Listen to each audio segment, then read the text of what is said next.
ఈ టర్మ్స్ చూసిన వెంటనే మీకు ఇది ఒక పాలిటీ ఆన్సర్ అనిపిస్తుందా లేదా? అలా మీరు ఒక పాలిటీ ఆన్సర్ రాస్తే ఈ పాయింట్స్లో ఆ పాలిటీ టేస్ట్ అంటాం కదా, లుక్ అంటాం కదా, అది కనిపించాలి.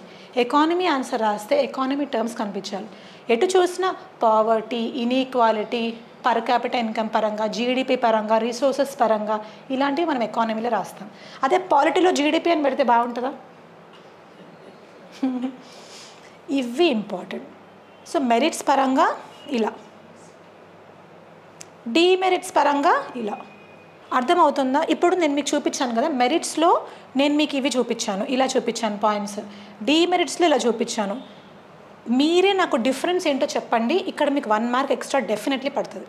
అదేంటో చెప్పండి. చిన్న డిఫరెన్స్, హ్యూజ్ ఇంపాక్ట్. అదేంటో చెప్పండి. సరే నేను చెప్తాను. ఇప్పుడు మెరిట్స్ అన్నప్పుడు మీరు టర్మ్స్ చూడండి. జెండర్ ఈక్వాలిటీ అంటే ఆ టర్మ్ చూసిన వెంటనే it's a positive term, merit. National integration, spirit of secularism, administrative efficiency, modernisation, అంటే ఈ సైడ్ హెడ్డింగ్స్లోనే పాజిటివిటీ ఉంది. ఓకే, ఇప్పుడు నెక్స్ట్ చూడండి. మనం డీమెరిట్స్ అన్నప్పుడు ఆ సైడ్ హెడ్డింగ్స్ ఎలా పెట్టామో చూడండి.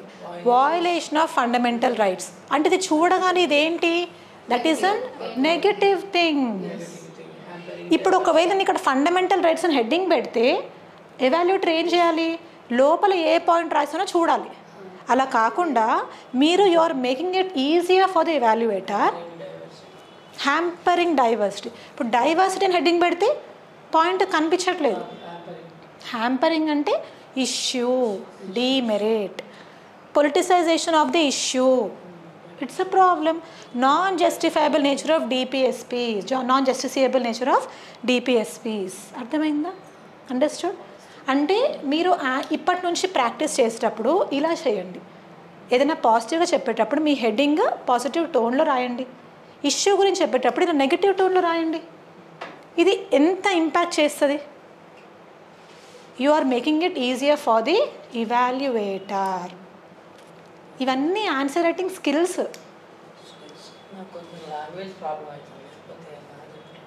Okay okay